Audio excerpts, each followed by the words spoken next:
Hi అండి, అందరికీ నమస్కారం. క్లాస్ వింటున్న ప్రతి ఒక్క రాబోయే రోజుల్లో కాబోయే మీరు ఎంచుకున్న యొక్క వృత్తిలో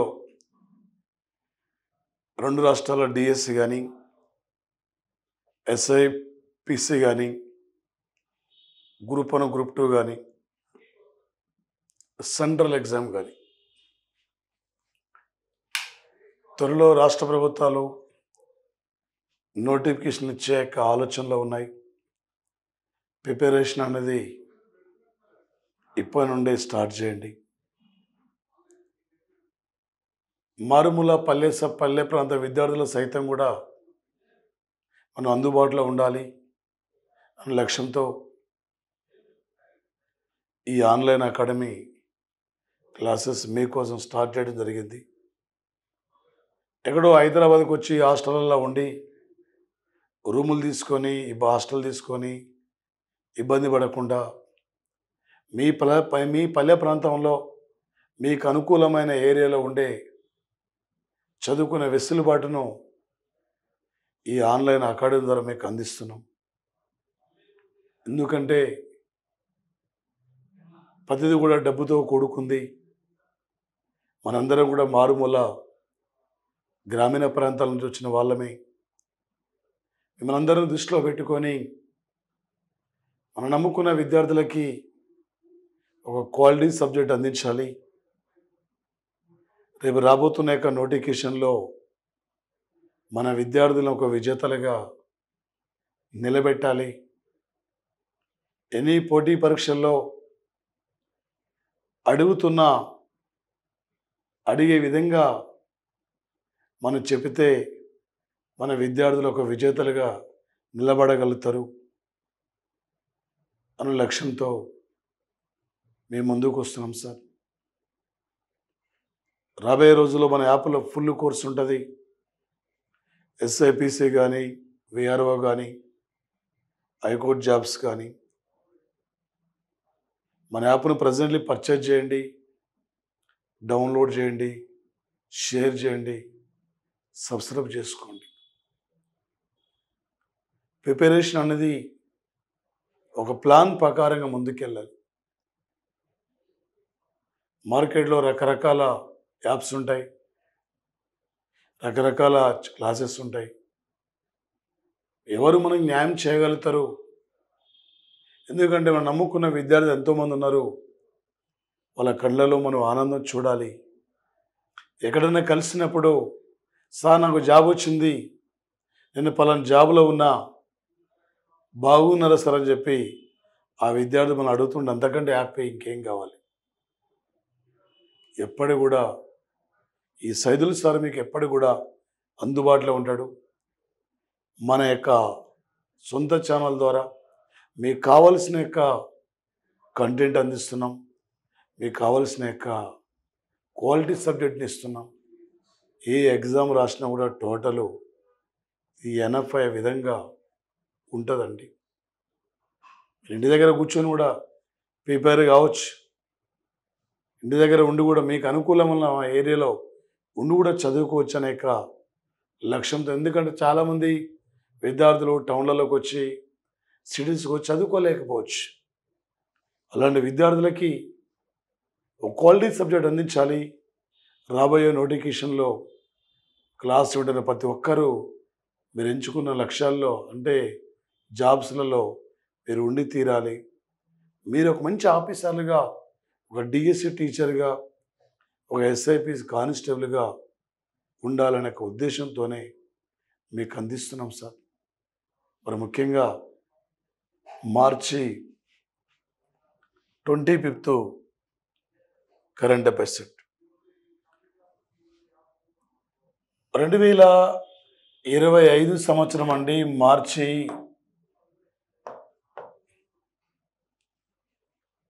2025 మార్చి 25 నాడు సార్ ఇక్కడ ఈ భారతదేశంలో మొట్టమొదటిసారిగా ఒక సీనియర్ సిటిజన్స్ కమిషన్ను ఏర్పాటు చేసిన తొలి రాష్ట్రం అంటే కేరళ రాష్ట్రం సార్.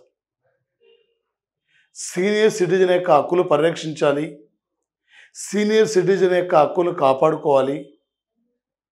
వాళ్ళు ఎలాంటి ఆలోచన దూరంతో ఉన్నారు, వాళ్ళ సమస్యలు ఏంటి, వాళ్ళ సమస్యల పరిష్కారం కోసం ఈ భారతదేశం చరిత్రలోనే ఒక సీనియర్ సిటిజన్ యొక్క హక్కుల పరిరక్షణ కోసం,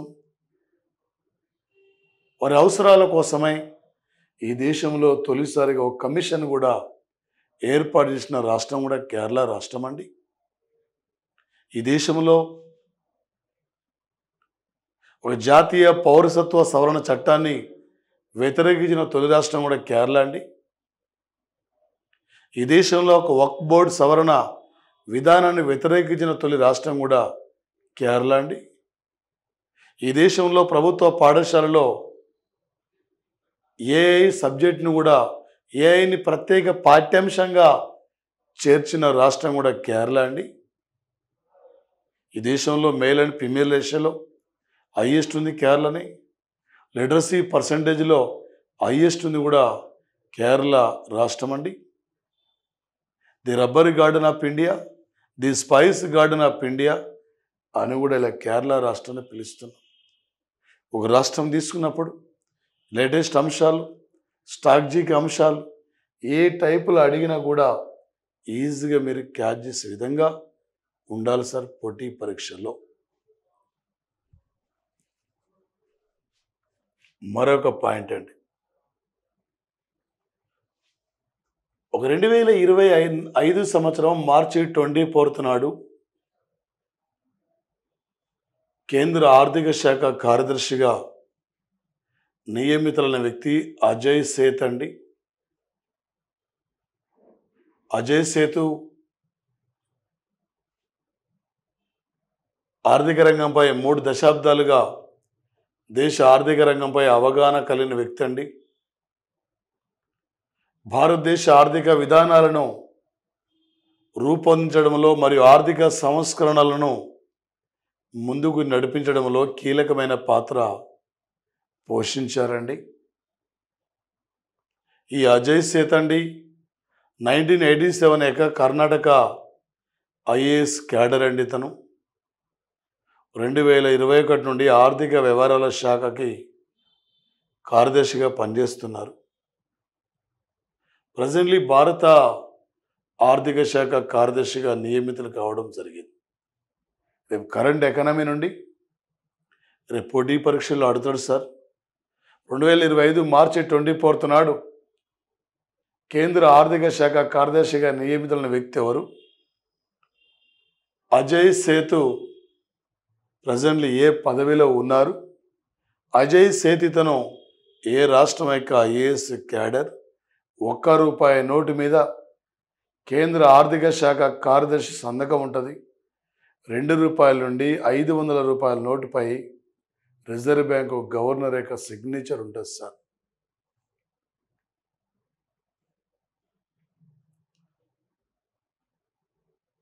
ఒక Chinese grand pics title winner అండి ఆస్కార్ పియాస్త్రి. ఆస్కార్ పియాస్త్రి అండి తన మెక్ లారెన్ యొక్క సహచరుడు లాండో నోరిస్ పై విజయం సాధించారండి. మరి ముఖ్యంగా అండి ఒక చైనీస్ గ్రాండ్ పిక్స్ యొక్క టైటిల్ విన్నర్, మరి అదేవిధంగా ఈ 2025 సంవత్సరంలో Australian Grand pics title winner ఈయనే, Chinese grand pics title winner కూడా ఈయనే. ఒక ఇండియాకి చెందిన ప్రముఖ ఫార్ములా 1 క్రీడాకారుడు అంటే నారాయణ కార్తికేయన్, తమిళనాడు రాష్ట్రం అండి. ప్రపంచంలో ఇప్పటికీ 100కు పైగా టైటిల్ సాధించిన యొక్క ఫార్ములా 1 ప్లేయర్ లూయిస్ హామిల్టన్ అండి.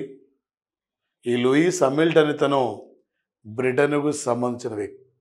రేపు లేటెస్ట్ కరెంట్ అఫైర్స్ నుంచి అడిగితే 2025 సంవత్సరం మార్చిలో Chinese grand prix, Australia grand pics title యొక్క విన్నర్ ఎవరు?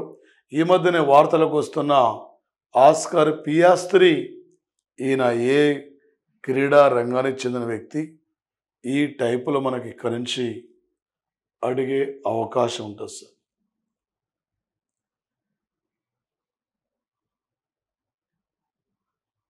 ఒక 2025 సంవత్సరానికి మ్యూజిక్ అకాడమీ నుండి సంగీత కళానిధి అవార్డు గ్రహీత ఒక వయోలిన్ విద్వాంసుడు ఆర్కే శ్రీరామ్ కుమార్ అండి.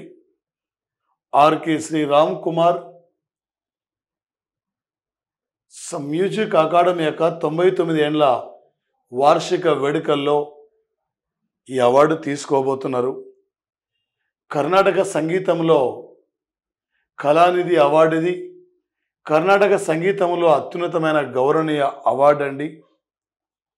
చెన్నై మ్యూజిక్ అకాడమీ ఈ అవార్డును స్థాపించిందండి.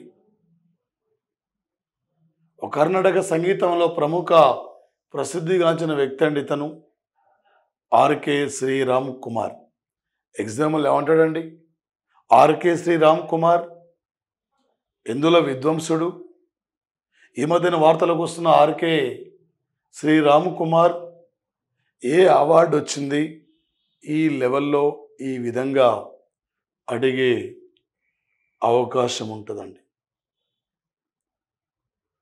మరో అంశం, యుగేన్ భారతీయ నేషనల్ మ్యూజియం, ఢిల్లీలో రాబోయే జాతీయ మ్యూజియం ఈ సెంట్రల్ విస్టా రీడెవలప్మెంట్ ప్రాజెక్టులో భాగంగా నార్త్ మరియు సౌత్ బ్లాక్లలో ఏర్పాటు చేయబోతున్నారు. యుగేన్ భారత నేషనల్ మ్యూజియంను త్వరలో ఎక్కడ ప్రారంభించబోతున్నారు. ఈ మధ్యన వార్తలకు వస్తున్న యుగేన్ మ్యూజియం ఎందుకు వార్తలకు వస్తున్నది, ఇలా అడిగే అవకాశం ఉంది. ఈ మ్యూజియం లక్ష్యం అండి భారతదేశ కొన్ని వేల సంవత్సరాల నాటి నాగరికత, సాంస్కృతిక అంశాలు ఇందులో ప్రదర్శించబోతున్నారండి. యుగేన్ భారత్ నేషనల్ మ్యూజియం ఈ మ్యూజియాన్ని సెంట్రల్ విస్టా రీడెవలప్మెంట్ ప్రాజెక్టులో భాగంగా ఈ మ్యూజియాన్ని ఇంట్రడ్యూస్ చేయడం జరిగింది. ఇలాంటి అంశాలపై ఫోకస్ చేస్తారండి. ఈ రాబోతున్న నోటిఫికేషన్లో ఏదో ఒక జాబితా ఉండాలి. మీరు గ్యారంటీ జాబ్ సాధించాలి. గతంలో అనేకమైన పరీక్షలు రాసి ఫెయిల్ కావచ్చు. ఈసారి గ్యారంటీ విజేతనువే. ఆత్మవిశ్వాసంతో మీరు ముందుకు వెళ్ళండి. గతంలో ఎక్కడ విఫలమైనవు, ఎక్కడ కోల్పోయినావు, ఎందుకు క్యాజువల్ అయిపోతున్నావు, ఎందుకు దూరమైనవు, ఈసారి నిన్ను ఆఫీసర్గా ఉంచబోతుంది మన యొక్క ఆన్లైన్ అకాడమీ. పర్చేజ్ చేయండి. టోటల్ ఎనపండి. మారుమూల పల్లె సైతం విద్యార్థులు కూడా అందుబాటులో ఉండే విధంగా ఎక్కడో వచ్చి హాస్టళ్ళల్లో ఫీజులు కట్టి రూమ్లలో ఉండి ఇబ్బంది పడే కంటే మీ పల్లెల్లో ఉండి మీరు చదువుకునే యొక్క అనువైన ప్లేస్లో ఉండే విధంగా మీ క్లాసులు అందిస్తున్నాం. కాబట్టి చదవండి, మంచి ప్లాన్ ప్రకారంగా ముందుకెళ్ళండి, బాగా హార్డ్ వర్క్ చేయండి. ఈ నోటిఫికేషన్ మిస్ కావద్దు. ఒక నోటిఫికేషన్ మన చేయి దాటిపోతే ఇంకో నోటిఫికేషన్ వచ్చేంత వరకు చాలా వరకు సమయం పడుతుంది.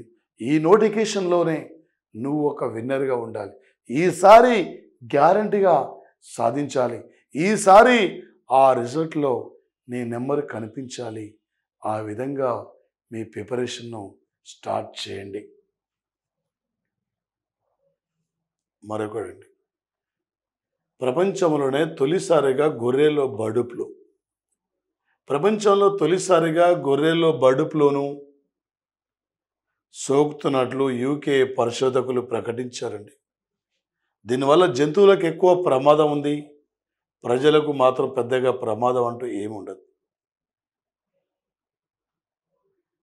మరి ముఖ్యంగా ఇక్కడ ఈ యొక్క గొర్రెలో H5N1 వైరస్ ఇంగ్లాండ్లో గుర్తించారు. ఈ ప్రపంచంలో మొట్టమొదటిసారిగా బర్డ్ ఫ్లూను హాంకాంగ్లో గుర్తించారండి. హాంకాంగ్లో, ఇండియాలో తొలిసారిగా మహారాష్ట్రంలో గుర్తించారు. ఈ మధ్య ఇండియాలో తొలి బర్డ్ ఫ్లూ మరణం వెస్ట్ బెంగాల్, ఏపీలో తొలి బర్డ్ ఫ్లూ మరణం ఏలూరు జిల్లా అండి. ఏపీలో బర్డ్ ఫ్లూ ఇది H5N1 H9N1 వైరస్ వల్ల వస్తుంది. రేపు లేటెస్ట్ సైన్స్ నుండి మనకు ఇక్కడ నుంచి అడిగే అవకాశం ఉంటుంది. ఏమంటండి, ప్రపంచంలో తొలిసారిగా గొర్రెల్లో బర్డ్ ఫ్లూను ఏ దేశ శాస్త్రవేత్తలు గుర్తించారు, గొర్రెలు కూడా బర్డ్ ఫ్లూ సోకుతున్నట్లు ఇలా మనకు అడిగే అవకాశం ఉంటుందండి. ఒక రష్యా ఉక్రెయిన్ మధ్య కీలక అగ్రిమెంట్ కూడా మార్చి 26న జరిగిందండి. నల్ల సముద్రంలో వాణిజ్య నౌకలపై దాడులు, ఇంధన మౌలిక సదుపాయాలపై దాడులు ఆపడానికి రష్యా ఉక్రెయిన్ మధ్య ఒక అగ్రిమెంట్ జరిగింది. అమెరికా డీల్ కుదిరించింది. మరి వాణిజ్య నౌకల్ని సైనిక ప్రయోజనాల కోసం కాకుండా మరి యుద్ధ ఖైదీల మార్పిడికి రష్యా బలవంతంగా పంపబడిన ఉక్రెయిన్ పిల్లల్ని తిరిగి ఇవ్వడానికి యుఎస్ఏ మద్దతు ఇస్తుంది. 2022 సంవత్సరం ఫిబ్రవరి 24 నాడు ఆపరేషన్ మిలిటరీ పేరుతో రష్యా ఉక్రెయిన్పై యుద్ధాన్ని ప్రారంభిస్తే ఇంకా యుద్ధం కంటిన్యూ అవుతూనే ఉంది. 1991లో రష్యా నుండి విడిపోయిన 15 దేశాల్లో ఉక్రెయిన్ కూడా ఒకటి అండి. ఉక్రెయిన్ యొక్క 2024లో నరేంద్ర మోడీ ఉక్రెయిన్కి వెళ్ళాడు. ఉక్రెయిన్ ప్రెసిడెంట్ జెలెన్స్కీ అండి. ఉక్రెయిన్ రష్యా ఉక్రెయిన్ మధ్య యుద్ధం జరుగుతున్న నేపథ్యంలో ఉక్రెయిన్లో ఉన్న యొక్క భారతీయులకు ఏమన్నా ఇబ్బంది అవుద్దేమన్న ఉద్దేశంతో ఆపరేషన్ మిషన్ గంగా పేరుతో స్వదేశానికి రప్పించామండి. ఇక్కడ ఓకే, రేపు ఎగ్జామ్లు అడుగుతాడు. 2025 మార్చి 26న ఏ 2 దేశాల మధ్య అగ్రిమెంట్ జరిగింది, ఏ 2 దేశాల మధ్య అంటే వాణిజ్య నౌకలపై దాడులు ఆపడం, ఓకే, ఇంధన మౌలిక సదుపాయాలపై దాడులు ఆపడం, ఇలా అగ్రిమెంట్ జరిగిందని చెప్పి అడిగే అవకాశం ఉంటుంది. మన యాప్లో టోటల్ ఫుల్ కంటెంట్ ఉంటుంది. Standard GK and current affairs total enough. మీరు ఏ ఎగ్జామ్ రాసినా కూడా టోటల్ ఎనప్ అయ్యే విధంగా ఉంటుంది. బాగా చదవండి, ఒక ప్లాన్ ప్రకారంగా చదవండి. 4 రోజులు జాగ్రఫీ, 3 రోజులు పాలిటీ, ఇలా చదివితే రేపు గ్యారంటీగా మీరు విజేతలు ఉంటారు. మారుమూల సైతం విద్యార్థులు కూడా అందుబాటులో అందించాలి.